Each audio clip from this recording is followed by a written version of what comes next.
So all of us in our kitchens have something that looks like this. We do. You know, the utensil drawer that's a big, huge mess. So I have asked Lisa from Glen Family Bakery to kind of go through our utensil mess and at least give us some useful tips on organization and honestly a clue on which utensils I should be using for which tasks. So yes, we all have the messy It's drawer such a mess. or, you know, the thing, the little vase with, Right, with everything stuck in there. So a tip for your drawer, if you don't have it organized, put the things that you use the most on the top, on the side. So I use my whisk, my spatula, and I use my cookie scoop a lot. So I have it all on the side.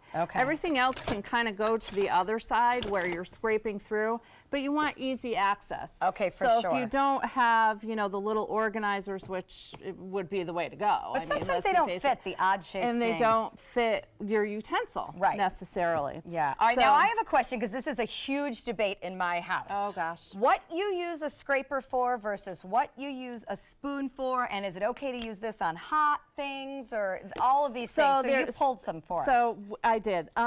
First of all, let's talk about the wooden spoons. Okay. No, they're not just for running around, you know, tapping your children on the bottom. Wooden spoons are used for two things. One, to not transfer heat. So if you're stirring something and you don't want the heat transferred from the spoon to your hand, you use a wooden spoon.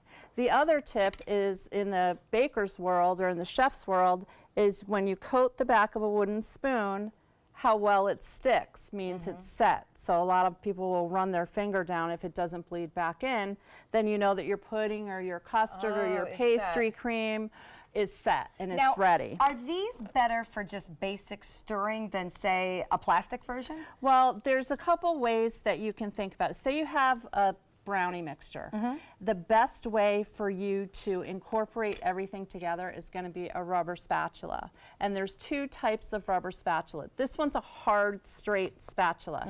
So this is really good for folding. So you're getting underneath and folding back through without losing all of the air that's in your bowl. Right. However, the rubber spatula that has some give to it and that is curved, that's what you're going to use to take your cake mix out or your brownies out so you can get all the way to the bottom of the bowl and it's going to scrape. It's got a larger surface. Okay, now is it okay to make those heated and hot if you're working with a sauce or scrambling eggs? Or you can, however, you don't want to let this surface touch your pan surface.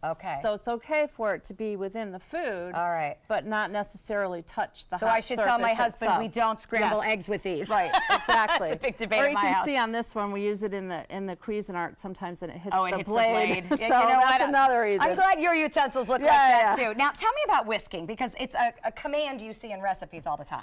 So whisking is used to incorporate air. And there's all of this surface that's open, and that's so the air can flow through.